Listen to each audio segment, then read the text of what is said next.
Angin pagi berembus pelan menyapu jalan setapak yang berliku menuju sebuah bukit. Di atas bukit itu, berdiri bangunan sekolah tua bernama SMA Negeri Rancadaru, satu-satunya sekolah menengah di desa itu.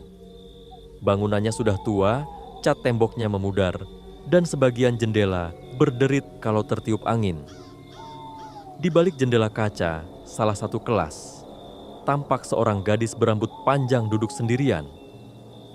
Namanya Alia, siswi pindahan dari kota yang baru saja menetap di desa bersama ibunya. Ayahnya meninggal setahun lalu karena kecelakaan dan ibunya memutuskan pindah ke desa, berharap suasana baru bisa menenangkan luka hati mereka. Hari itu adalah hari pertama Alia masuk sekolah. "Namaku Alia Ramadhani," katanya saat memperkenalkan diri di depan kelas. Suara lembutnya disambut dengan senyuman dari sebagian teman-teman sekelas, meski sebagian lagi hanya menatap datar. Tidak ada yang terlalu akrab.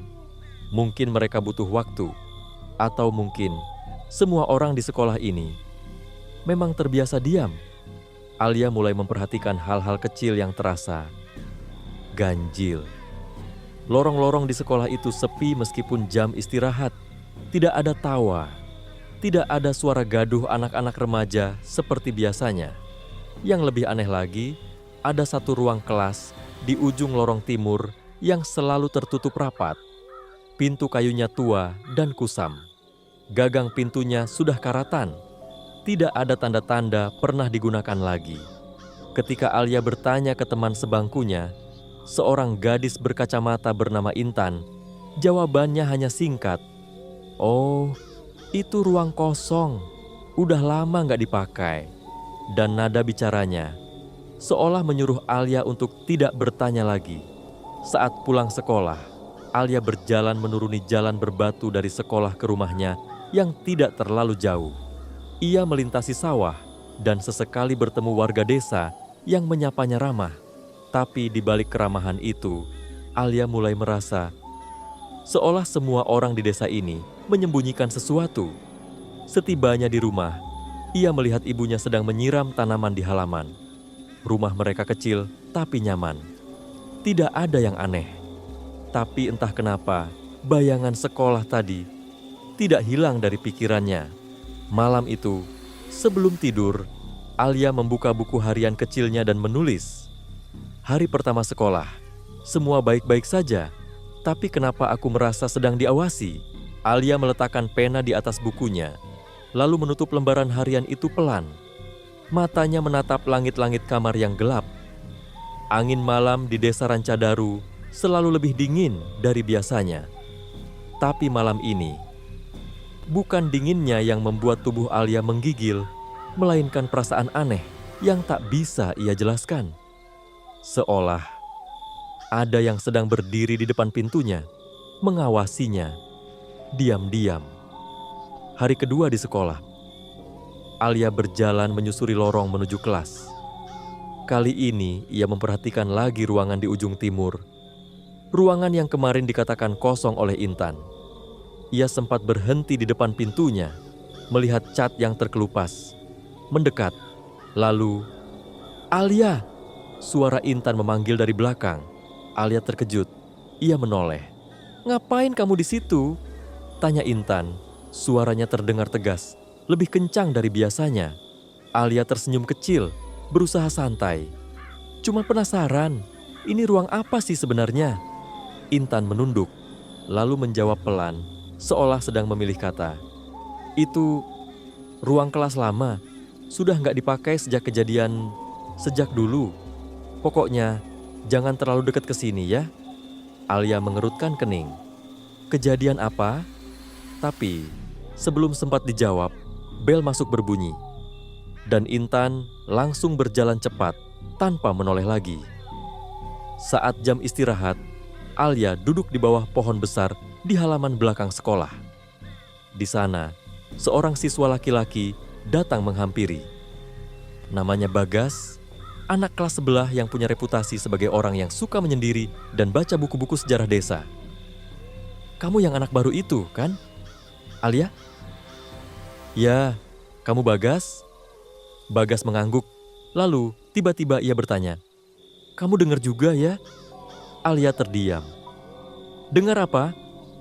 "Suara dari ruang kosong itu. Aku pernah juga. Waktu kelas 10. Alia mulai merasa bulu kuduknya berdiri. "Suara apa maksudmu?" Bagas tidak menjawab. Ia hanya tersenyum samar dan menatap jauh ke arah bangunan sekolah. Lalu berkata pelan, "Kalau kamu penasaran, jangan cuma tanya Intan. Tanya juga sama sekolahnya." Pikiran Alia dipenuhi banyak tanda tanya. Siapa Bagas sebenarnya? Kenapa ia seperti tahu sesuatu yang orang lain sembunyikan? Dan suara apa yang dia maksud? Tengah malam, saat semua sunyi, Alia terbangun oleh suara ketukan dari jendela kamarnya. "Tok, tok." Ia bangkit pelan dan membuka tirai. Tak ada siapa-siapa. Tapi angin berembus masuk, membawa bau seperti ruang lembab yang tertutup lama. Lalu ia mendengar suara tangisan. Sangat pelan, seperti berasal dari lorong kelas tua yang sempat ia dekati pagi tadi. Tangisan seorang gadis. "Tolong, bukakan pintunya. Aku terkunci di sini." Suara itu terdengar sangat dekat.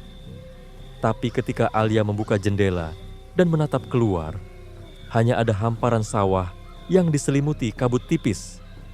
Tak ada siapapun, tak ada bayangan, tak ada langkah kaki yang menjauh. Hanya suara jangkrik dan angin yang berembus pelan, seolah sedang menyembunyikan sesuatu. Alia mengatupkan jendela pelan dan memeluk dirinya sendiri. Suhu malam terasa turun drastis, dan ketakutan kecil yang kemarin hanya sebatas rasa penasaran kini mulai berubah menjadi kegelisahan yang nyata. Dalam tidurnya yang gelisah, Alia mulai bermimpi. Ia berdiri sendirian di dalam lorong sekolah yang panjang dan gelap. Semua pintu tertutup rapat. Di ujung lorong, ada satu pintu kayu berwarna coklat tua. Pintu itu perlahan terbuka, sendiri. Dari balik celah pintu, muncul bayangan seorang gadis berseragam SMA. Rambutnya panjang menutupi wajah. Tubuhnya gemetar, suaranya serak menahan tangis. "Aku tidak minta balas dendam. Aku hanya ingin seseorang mendengarkan, 'Tolong, aku belum bisa keluar.'" Lalu tiba-tiba, brak! Pintu tertutup dengan keras dan Alia terbangun dengan napas tersengal. Alia duduk di tempat tidurnya, wajahnya pucat. Tapi yang membuatnya benar-benar merinding, bukan cuma mimpinya, tapi bekas tanah basah di depan pintu kamarnya. Bekas itu seolah membentuk jejak kaki, masuk ke dalam kamar, lalu hilang di samping tempat tidurnya. Alia menatap lama jejak itu sebelum akhirnya memutuskan. Dia harus mencari tahu apa yang sebenarnya terjadi di sekolah itu. Ini bukan sekadar mimpi. Bagas mendengarkan cerita Alia dengan ekspresi serius. Lalu, dengan nada pelan, ia berkata, "Kamu bukan orang pertama yang mimpi begitu. Dulu ada satu siswi juga, tapi setelah itu dia pindah. Katanya sakit dan sering ngomong sendiri." "Namanya siapa?" tanya Alia cepat. "Namanya Mira. Kelas 12, tapi sekarang sudah nggak sekolah di sini. Semua orang menganggapnya terlalu penasaran." Alia menghela napas. "Bagas, kamu tahu ruangan itu menyimpan apa?" Bagas diam lama, lalu membuka ranselnya. Ia mengeluarkan sebuah foto tua yang kusut, foto angkatan lama. Di barisan tengah ada seorang gadis.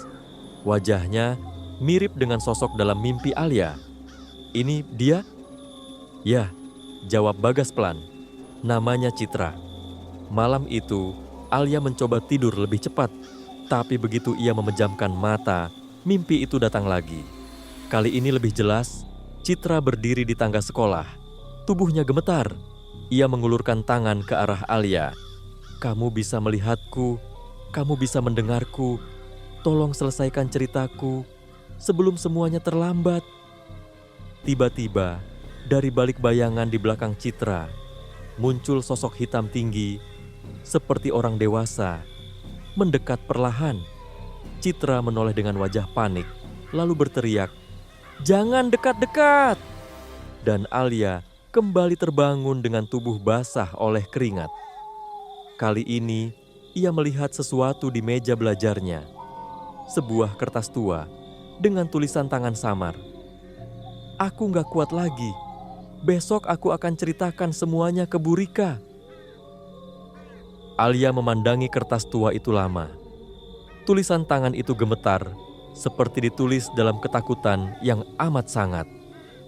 Kertasnya sudah menguning, ujungnya robek, dan ada bercak bekas air yang telah lama mengering.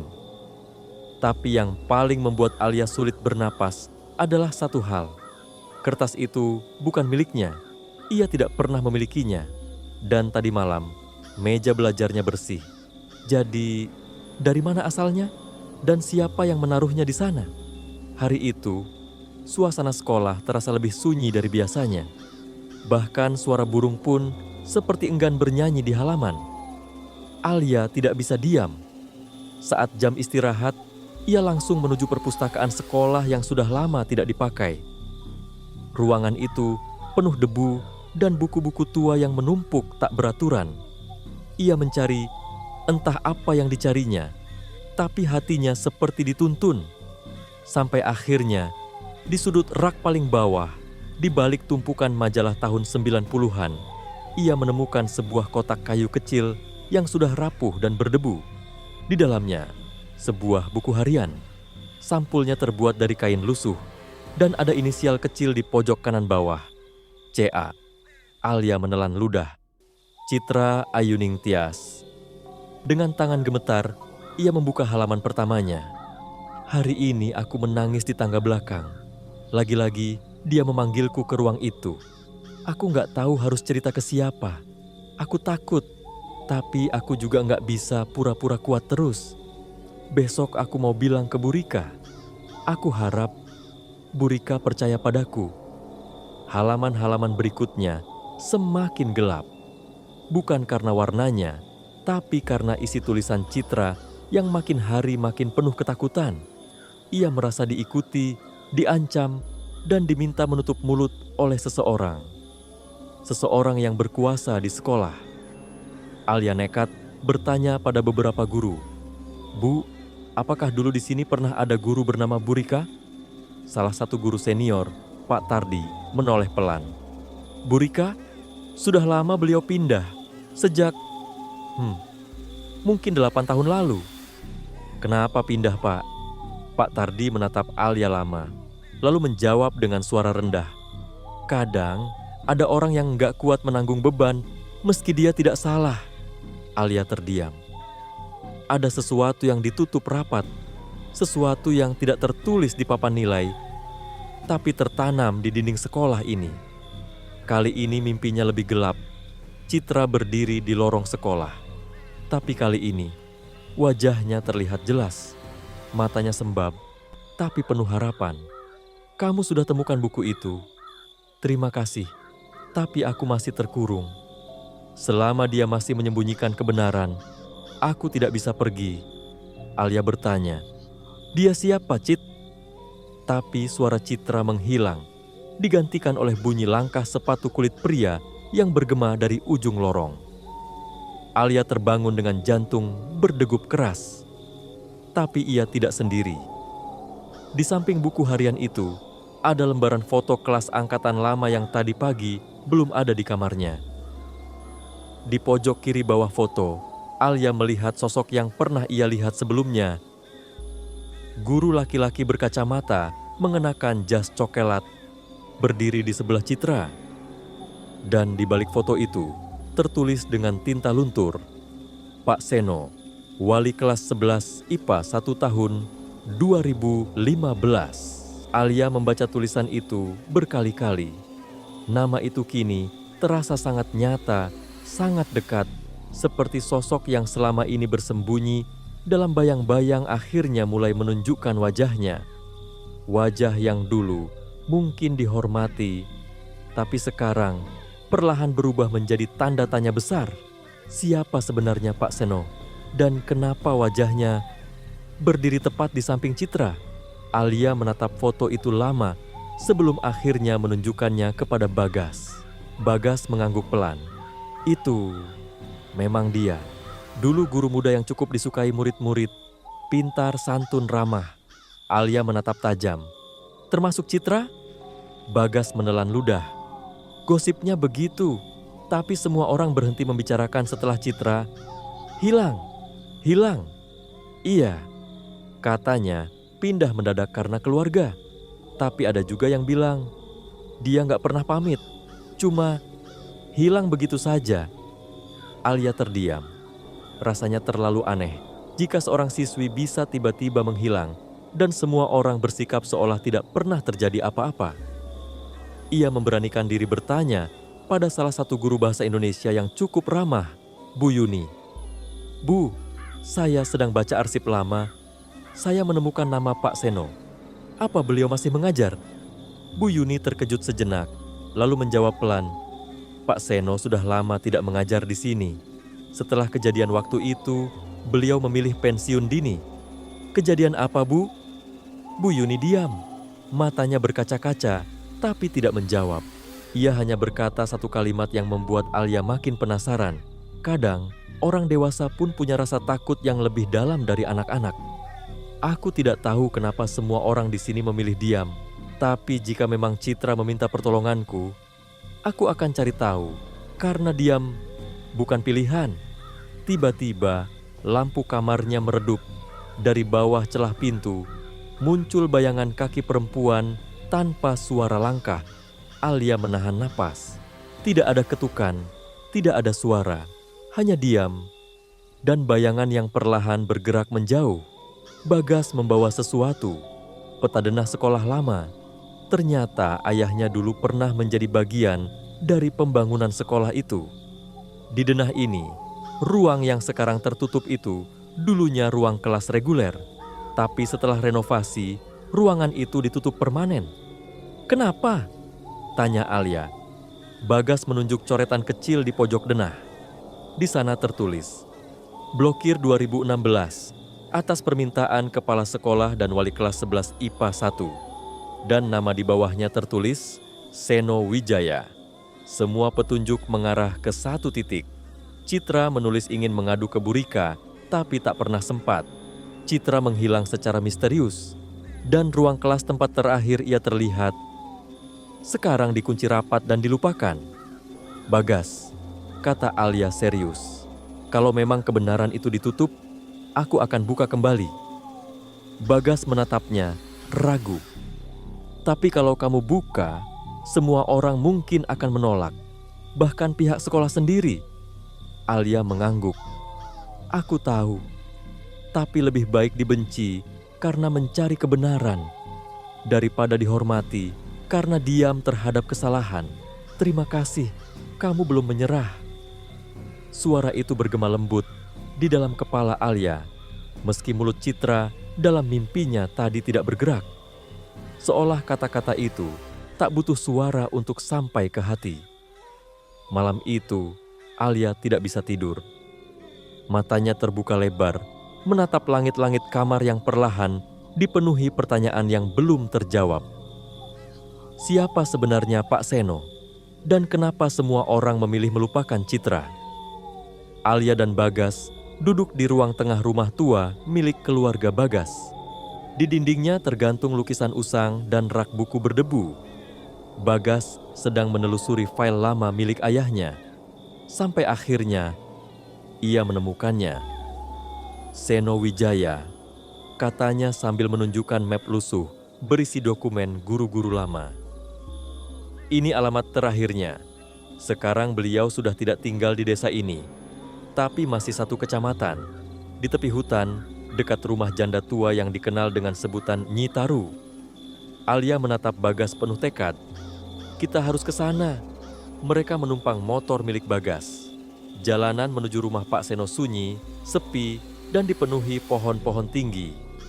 Udara terasa lebih dingin, walau matahari belum sepenuhnya tenggelam. Sesampainya di sana, rumah itu tampak seperti sudah lama tidak terawat. Cat temboknya mengelupas, halamannya dipenuhi daun kering, tapi jendela-jendelanya tertutup rapat. Seolah ingin menghindari dunia luar, Alia melangkah mendekat dan mengetuk pintu. Tok, tok, tok. Tidak ada jawaban. Tok, tok. Baru setelah ketukan ketiga, suara pelan dari dalam terdengar. Siapa? Pintu terbuka perlahan, memperlihatkan sosok pria tua berkacamata tebal. Rambutnya sudah memutih, wajahnya tirus, dan matanya, meski tampak ramah, menyimpan sesuatu yang sulit dijelaskan. Seperti seseorang yang menyimpan rahasia terlalu lama.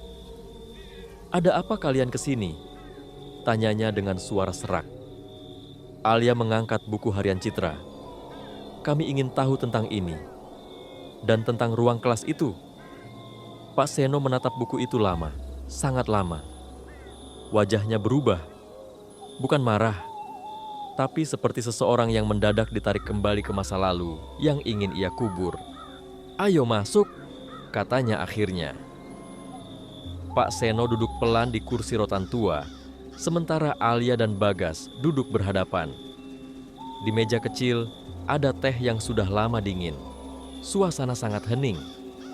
Angin dari luar hanya terdengar dari celah-celah kusen jendela. "Aku tidak pernah berniat jahat," ucap Pak Seno tiba-tiba. Alia terdiam. Bagas hanya menatap, menunggu. Citra adalah murid yang cerdas, dan dia sering bercerita padaku tentang tekanan yang ia alami. Tapi suatu hari, dia datang dengan mata sembab.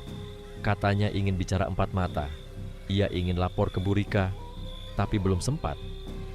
"Kenapa?" tanya Alia cepat. Pak Seno menunduk, jemarinya saling menggenggam erat. "Karena malam sebelum itu dia menghilang. Aku tidak tahu siapa yang menutup ruang kelas itu, tapi setelah Citra menghilang, kepala sekolah langsung menyuruhku bantu memindahkan semua barang dari kelas itu ke gudang. Lalu, ruangan itu dikunci selamanya." Alia dan Bagas saling pandang. "Berarti ada sesuatu yang disembunyikan di sana." Pak Seno mengangguk pelan. "Aku tidak punya bukti, tapi aku tahu sesuatu yang buruk pernah terjadi. Dan bukan hanya aku yang tahu, tapi semua memilih diam." Kembali ke rumah malam itu. Setelah pulang dari rumah Pak Seno, Alia duduk termenung di kamarnya. Suara Citra kembali terdengar dalam tidurnya. Tapi kali ini, tangisannya tak lagi lirih. Ia berteriak dari balik pintu. "Aku tidak hilang. Aku dikurung. Aku dikubur dalam diam mereka. Kalau kamu ingin tahu kebenaran, buka pintunya. Tapi hati-hati. Kebenaran itu bisa membuat orang lain takut padamu." Alia terbangun dengan tubuh gemetar. Di dinding kamarnya, muncul tulisan samar seperti uap. Kembali ke ruang itu. Tulisan samar itu masih tertinggal di dinding kamar Alia, seolah terbuat dari embun yang tak kunjung mengering. Alia mendekat, menyentuhnya perlahan, dan tulisan itu menghilang tepat di ujung jarinya, seperti tak pernah ada. Tapi Alia tahu, itu bukan mimpi. Citra sudah memberi tanda, dan sekarang waktunya kembali ke tempat semuanya dimulai. Sejak beberapa hari terakhir, sekolah mulai terasa berubah. Salah satu guru mengaku kehilangan kunci ruang guru, padahal baru ia kantongi. Siswa-siswi mulai membicarakan suara-suara aneh dari lorong timur. Bahkan, penjaga sekolah yang biasa tidur di ruang satpam kini tidak pernah lagi bermalam di sana. Lorong tempat ruang tertutup itu berada selalu lebih dingin dari bagian lain sekolah. Beberapa siswa mengaku melihat bayangan berjalan di balik celah pintu yang terkunci itu. Dan pagi ini, pintu ruang itu bergetar sendiri. Alia dan Bagas menyelinap ke lorong timur. Semua siswa ada di lapangan karena jam olahraga. Kesempatan itu mereka gunakan untuk mendekat ke ruang kelas terkutuk. Alia mendekat perlahan ke pintu tua yang mulai lapuk. Ketika ia menyentuh gagangnya, suara isakan pelan terdengar dari dalam. Bagas menahan napas. "Dia ada di dalam," bisik Alia. Namun saat hendak mencoba membuka, tiba-tiba, "Kalian ngapain di sini?" Suara itu milik Pak Tardi, guru senior. Wajahnya tegang dan tatapannya tak seperti biasanya. "Kembali ke kelas sekarang, ini bukan tempat main." Tak lama setelah insiden itu, Alia diminta menghadap kepala sekolah. Di dalam ruangan, suasana mencekam. Kepala sekolah menatapnya dengan tatapan tenang, tapi tegas. "Kamu banyak bertanya hal yang tidak perlu, Alia. Saya hanya ingin tahu tentang siswa yang dulu, Citra." Senyum kepala sekolah perlahan memudar. Sekolah ini sudah berdiri puluhan tahun. Banyak hal yang tidak perlu digali kembali. Fokus saja belajar ya. Jangan terlibat dalam cerita-cerita lama yang tidak jelas ujungnya. Alia tahu, itu bukan permintaan, itu peringatan. Malam itu, sekolah kosong. Tapi CCTV sekolah yang terhubung ke ponsel penjaga memperlihatkan bayangan seorang siswi berjalan di lorong timur. Penjaga sekolah yang sedang berada di rumah panik dan langsung menghubungi guru piket. Tapi saat diperiksa, tidak ada siapapun di sekolah. Hanya ruang kosong itu yang kini terbuka sedikit, padahal kuncinya sudah disimpan di lemari besi. Keesokan paginya, kabar itu menyebar. Siswa-siswi mulai ketakutan. Beberapa orang tua datang dan meminta anak mereka dipindah sekolah. Beberapa guru mengajukan cuti dengan alasan kesehatan. Sekolah mulai kosong perlahan-lahan. Malam berikutnya, Alia menerima pesan di ponselnya dari nomor tak dikenal. Isinya hanya satu kalimat, "Kamu sudah terlalu dekat dengan kebenaran." Tapi belum cukup kuat untuk membukanya sendiri. Dan di bawahnya ada foto. Papan tulis tua penuh coretan dengan tulisan yang tampak seperti goresan kuku. "Kembalikan suaraku." Alia memandangi foto misterius di ponselnya dengan tangan bergetar. Goresan tulisan itu tak asing. Ia pernah melihat bentuk huruf seperti itu di buku harian Citra, di halaman terakhir yang robek, yang tak sempat terbaca utuh. Dan kini, pesan itu muncul seolah Citra tak lagi meminta bantuan. Ia memohon untuk didengarkan. Lebih dari separuh siswa tidak hadir. Lorong-lorong sekolah sepi, kantin tutup. Bahkan guru-guru mulai berbicara berbisik, menatap Alia seolah ia membawa sesuatu yang seharusnya tidak ia sentuh. Di ruang guru, terdengar desas-desus. Anak itu bikin sekolah ini kacau. Kenapa sih dia nggak bisa diam? Kalau terus begini, kepala sekolah bilang mau lapor ke dinas. Alia hanya berjalan diam, menggenggam buku harian Citra erat di dalam tasnya. Ia tahu waktunya tidak banyak. "Alia, ini sudah terlalu jauh. Aku takut kamu kenapa-kenapa," kata Bagas, khawatir. "Aku juga takut," jawab Alia. "Tapi aku lebih takut kalau aku menyerah sekarang. Citra, dia sudah mengetuk pintu siapapun yang mau mendengar. Dan kita, satu-satunya yang membuka." Bagas terdiam, lalu menyerahkan sebuah kunci kecil yang ia temukan di rumah ayahnya. "Ini kemungkinan besar kunci ruang tua itu. Tapi kalau kamu mau buka pintunya, kamu harus sendirian." Alia berdiri di depan ruangan terkutuk itu. Lorong sunyi. Langkahnya pelan, tapi pasti. Di tangannya, kunci kecil bergetar halus karena telapak tangannya dingin. Ia memasukkan kunci ke lubang, klik. Pintu tua itu terbuka perlahan. Cahaya sore menyinari ruangan yang telah gelap bertahun-tahun. Debu beterbangan. Meja dan kursi tersusun seperti ruang kelas biasa, tapi ada sesuatu yang lain. Di sudut ruangan, ada papan tulis besar. Dan di sana, dengan sangat samar, nama Citra tertulis berulang kali, seperti tergores oleh kuku atau ujung kayu. Alia mendekat, dan tiba-tiba pintu di belakangnya tertutup sendiri. Saat hendak keluar, suara tawa kecil terdengar. Tawa pelan seorang remaja. Bukan tawa bahagia, tapi tawa getir. Lalu, suara tangisan itu kembali. Dari balik dinding, Alia menemukan papan kayu yang sedikit menonjol. Ia menariknya. Di baliknya, sebuah kotak besi kecil tersembunyi. Di dalamnya ada rekaman suara lawas, kaset, dengan label tulisan tangan, pengakuan Citra untuk Bu Rika. Alia tak bisa memutarnya sekarang, tapi dia tahu inilah bukti yang semua orang tak ingin ditemukan. Pintu terbuka pelan dengan sendirinya. Di luar, lorong masih kosong. Tapi begitu melangkah keluar, suara wanita dewasa terdengar dari ujung lorong.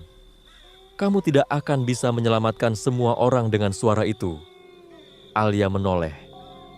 Di sana, berdiri kepala sekolah, wajahnya dingin, sorot matanya tajam. Kalau kamu menyebarkan itu, semua nama baik yang sudah dibangun akan hancur. Kamu pikir kamu siapa? Alia menggenggam kaset itu kuat-kuat. Saya bukan siapa-siapa, tapi saya tidak ingin jadi bagian dari diamnya semua orang. Saya cuma ingin didengar. Suara dari kaset tua itu menggema pelan di kamar Alia malam itu. Ia duduk sendiri, menatap alat pemutar rekaman yang dipinjam dari ayah Bagas. Lampu sengaja ia redupkan. Kaset itu kini telah menjadi suara nyata yang dulu dimatikan paksa. Saya bukan murid yang sempurna, tapi saya punya hak untuk merasa aman. Saya sudah coba bicara, tapi mereka bilang saya mengada-ada. Lalu saya ditinggal sendirian di ruang itu. Dengan dia, suara Citra pecah di tengah rekaman. Alia menutup mulutnya, air matanya tak bisa dibendung. Kata-kata itu terlalu jujur, terlalu sakit, dan terlalu nyata untuk diabaikan. Alia menunjukkan rekaman itu pada Bagas. Ia terdiam cukup lama setelah mendengar isinya. Kalau kita sebarkan ini, kepala sekolah bisa kehilangan jabatannya. Nama sekolah hancur, bahkan kamu bisa diusir. Alia menatap lurus. Aku tahu, tapi suara Citra lebih penting dari reputasi siapapun. Bagas menarik napas. Lalu kita mulai dari mana? Alia membuka ponselnya, menunjukkan email yang sudah ia siapkan. Aku akan kirim rekaman ini ke Bu Rika. Dia pernah jadi guru Citra. Mungkin dia satu-satunya orang dewasa yang pernah dipercaya Citra sebelum semuanya menghilang. Sore itu, Alia menerima balasan. Alia, saya sudah lama berharap ada seseorang yang berani bicara. Terima kasih, saya akan bantu. Saya masih menyimpan catatan pengaduan Citra sebelum saya pindah. Saya tahu banyak hal, tapi saat itu suara saya juga dikubur. Tapi sekarang, saya tidak sendiri. Alia terisak kecil membaca pesan itu. Citra, akhirnya ada yang mendengarkan. CCTV kembali merekam bayangan perempuan berdiri di tengah lorong. Tapi kali ini berbeda. Sosok Citra menatap lurus ke arah kamera. Tak ada lagi isakan, tak ada lagi permintaan tolong.